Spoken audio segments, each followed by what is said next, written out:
Hello students, कैसे हैं आप सब। उम्मीद है आप सब अच्छे होंगे। ICT वर्चुअल क्लासरूम में आप सबका स्वागत है। मैं विकास। बच्चों, क्लास 6 का हम रिवीजन कर रहे हैं, करके देख रहे हैं।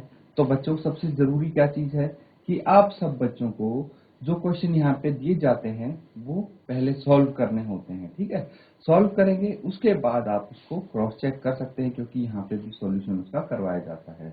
तो चलिए कंटिन्यू करते हैं अपने क्वेश्चंस और स्टार्ट करेंगे एक नए क्वेश्चन के साथ। आज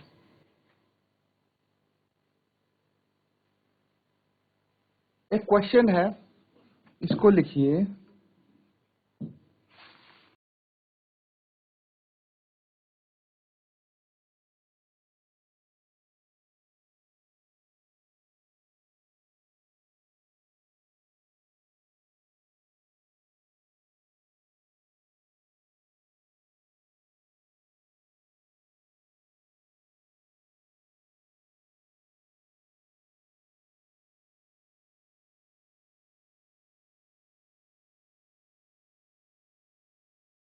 ये है बच्चों मल्टीपल चॉइस क्वेश्चन। ठीक है, इसको मल्टीपल चॉइस क्वेश्चन बोलते हैं। आपको ऑप्शन दिए जा रहे हैं। ठीक है, इनमें से कोई एक आंसर सही होगा, आपको बताना है कौन सा आंसर सही है। ठीक है,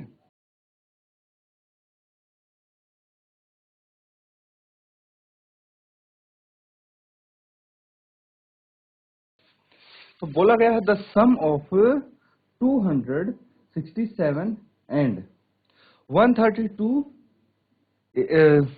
टू नियरेस्ट 10। देखिए, आपको इस केस में नियरेस्ट 10 बताना है। होते हैं ना, कई बार हमने नियरेस्ट 100 भी पढ़ा है। नियरेस्ट 100 कैसे लिखते हैं, नियरेस्ट 10 कैसे लिखते हैं, नियरेस्ट 1000 कैसे लिखते हैं, ये सब हमने सीखा है। तो उम्मीद करता हूं बच्चों कि आप इसको सॉल्व कर पाओगे। जल्दी से इसको सॉल्व कीजिए, बताइए इनमें से कौन सा आंसर इसका होने वाला है।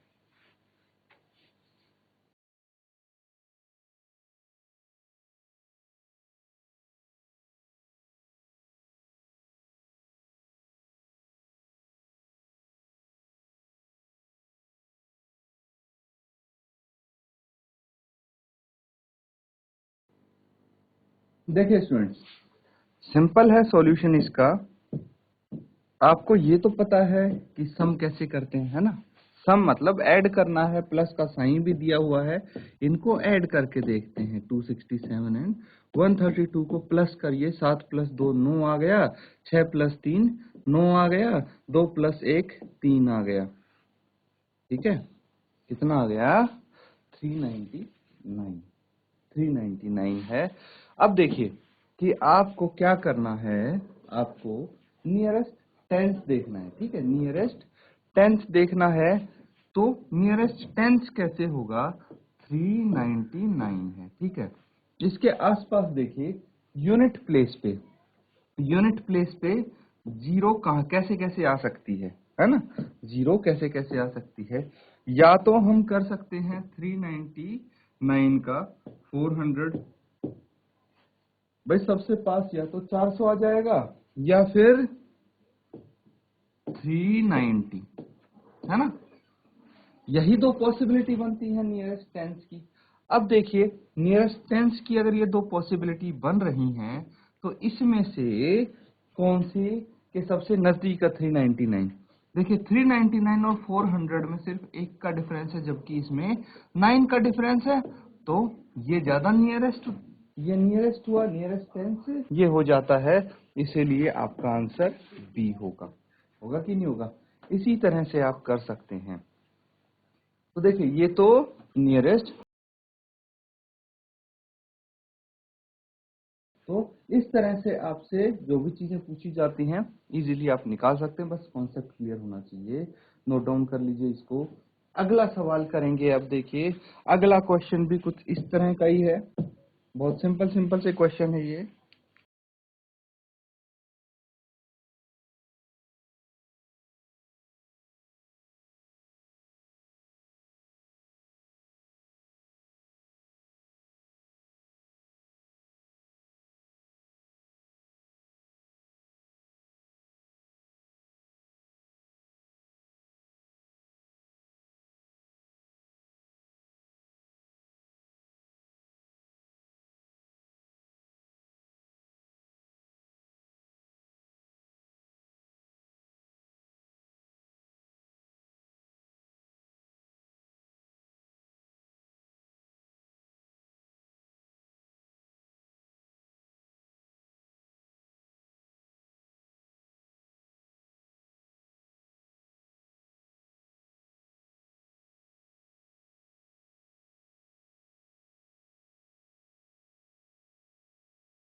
तो बच्चों ये है जो इसको डिवाइड करता है। तो देखिए इस केस में हमें क्या निकालना है,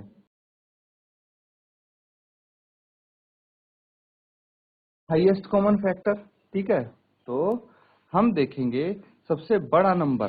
ठीक है, हाईएस्ट कॉमन फैक्टर क्या होता है, दो नंबर्स का हाईएस्ट कॉमन फैक्टर उनसे छोटा होगा, ऑब्वियस सी बात है। और हाईएस्ट कॉमन फैक्टर होता क्या है, ऐसा बड़ा नंबर हो वो, उससे बड़ा कोई नंबर नहीं होगा जो उन दोनों को एक साथ डिवाइड कर सके। तो ऐसा नंबर बताना है, दैट मीन्स हमें एचसीएफ निकालना है, ना कि एलसीएम। ये मैंने आपको बता दिया है। चलिए जल्दी से सॉल्व कीजिए, बताइए क्या आंसर आता है इसका।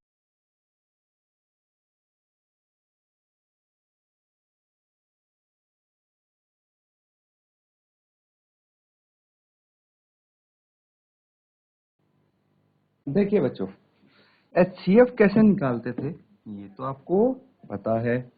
भाई हम क्या करेंगे, 10 के फैक्टर्स निकाल देंगे। कितना आ जाएगा, 2 से 5, 5 से डिवाइड करेंगे 1, फिर 18 को 2 से डिवाइड करेंगे, 9 को 3 से डिवाइड करेंगे, 3 को 3 से डिवाइड करेंगे 1। तो इसके क्या क्या आ गए फैक्टर्स, 10 के आ गए 2 इंटू 5, 18 के आ गए 2 इंटू 3 इंटू 3। तो कॉमन सिर्फ इनमें दो आ रहा है ना। तो एचसीएफ क्या हो जाता है इसका, एचसीएफ हो जाता है 2। तो आंसर हो जाएगा B.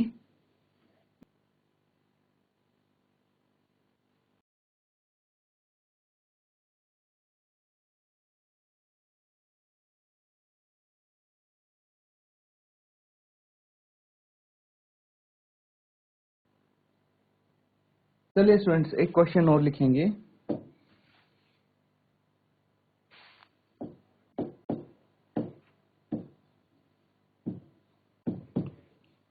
What is the mixed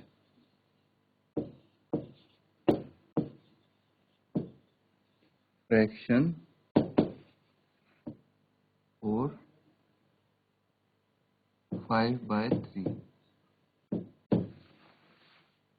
इसका मिक्स्ड फ्रैक्शन बताइए क्या होगा।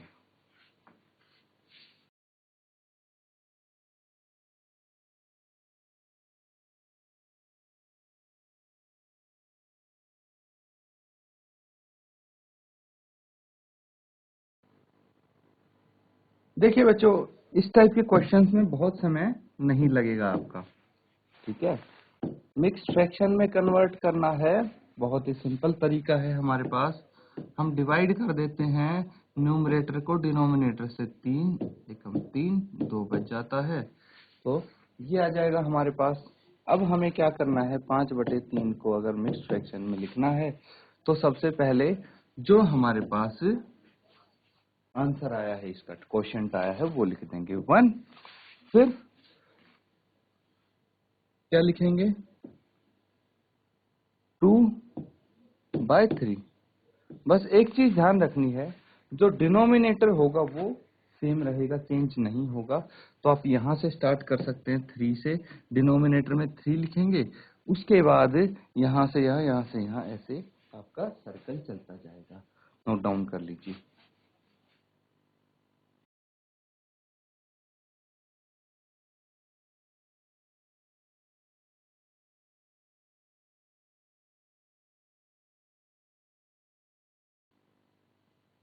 चलिए अगला सवाल लिखिए।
तो ये है क्वेश्चन आपका। आपको अब प्लेस वैल्यू तो आती है, फर्स्ट चैप्टर में आपने सीखी थी प्लेस वैल्यू यानी स्थानीय मान जिसको हम बोलते हैं। तो आपको 9 की प्लेस वैल्यू देखनी है। अब 9 एक से ज्यादा है, ठीक है, 2 बार यहाँ पे 9 यूज हुआ है, तो 9 की प्लेस वैल्यू देखनी है। उसके बाद आपको बताना है कि उन दोनों जो प्लेस वैल्यू हैं उनमें कितना डिफरेंस है। नोट डाउन कीजिए और इसको सॉल्व कीजिए बच्चों।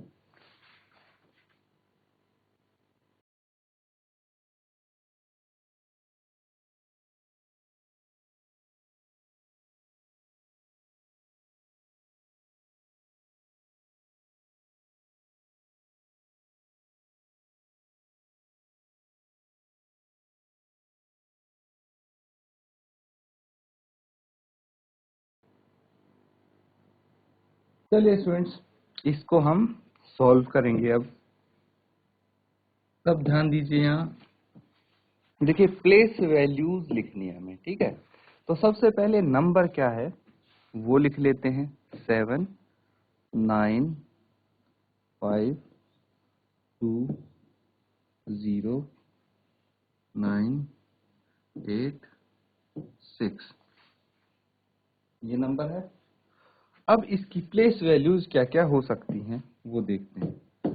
ये आ जाता है वंस, यहां से स्टार्ट करते हैं वन से यानी इकाई, फिर दहाई यानी टेंस, इकाई के बाद दहाई आता है यानी टेंस, फिर 100 यानी हंड्रेड्स, फिर 1000 यानी थाउजेंड, फिर 10,000 10,000, 10,000 के बाद लाख आ जाता है, ठीक है। फिर आ जाता है 10 लाख, ठीक है। फिर आ जाता है 10 लाख, फिर 10 लाख के बाद करोड़ आ जाता है, ठीक है। 10 लाख के बाद करोड़ आ जाता है। तो ये क्या है, इनके प्लेस वैल्यूज आ जाते हैं। जैसे अब जो 100 है उसका प्लेस वैल्यू क्या है, 100 यहाँ पे है, उसका प्लेस वैल्यू 9 है, ठीक है। तो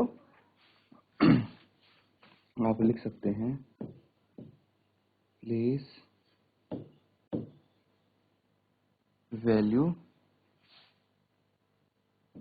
ऑफ 9 और हंड्रेड्स इज 900, ठीक है। इस तरह जहां पे दूसरा 9 है उसकी प्लेस वैल्यू देखिए, वो लिखिए कि क्या वैल्यू होगी, और फिर उनका डिफरेंस हम निकाल सकते हैं, है ना। पहले यहां तक नोट डाउन करो।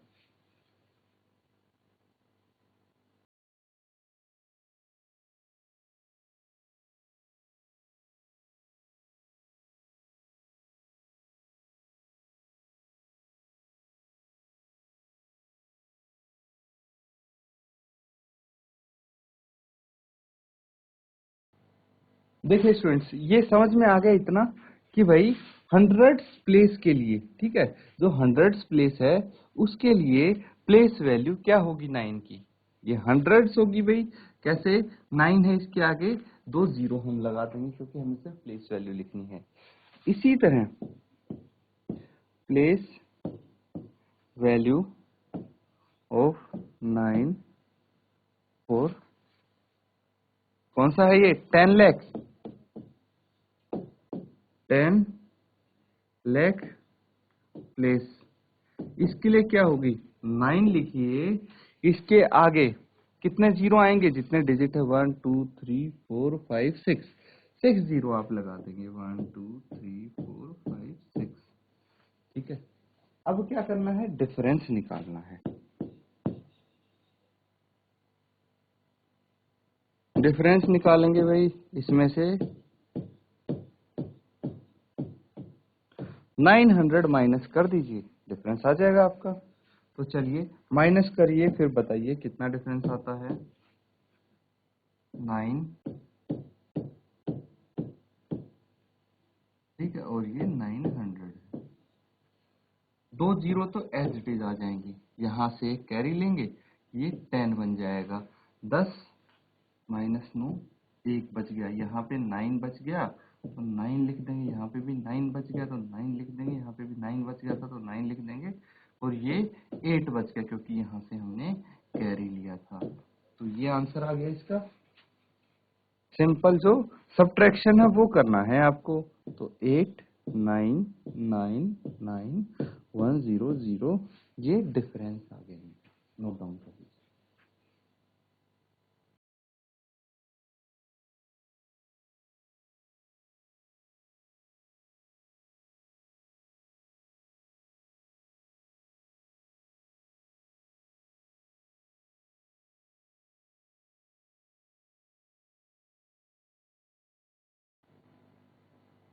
क्वेश्चन लिखिए।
तो क्वेश्चन बहुत सिंपल है।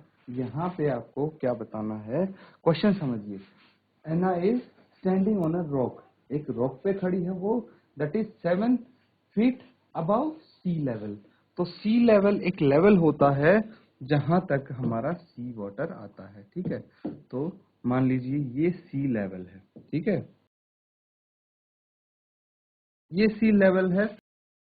हमारी लगभग सभी चीजें सी लेवल से मेजर की जाती हैं, और इससे 7 फीट ऊपर एक रॉक है, ठीक है। रॉक है कितना, 7 फीट ऊपर, ये हो गया रॉक। ये आप कह सकते 7 फीट हाइट पे रॉक है जहां पे ये एना, ठीक है, यहाँ पे ये एना खड़ी है। इसने क्या किया, अब इसने यहां से जंप किया, she jumps off the rock and hits another rock 3 feet below the. तो यहाँ पे ये नीचे आई, इसने जंप किया, कितना नीचे आई ये, 3 फीट, ठीक है, ये आई 3 फीट। और यहाँ पे एक दूसरा रॉक था, ठीक है, यहाँ पे एक दूसरा रोक था। उसके बाद 2 फीट और चली, ठीक है, 2 फीट और चली, ये 2 फीट और चली। तो आपको क्या बताना है, how many feet did she come down in all.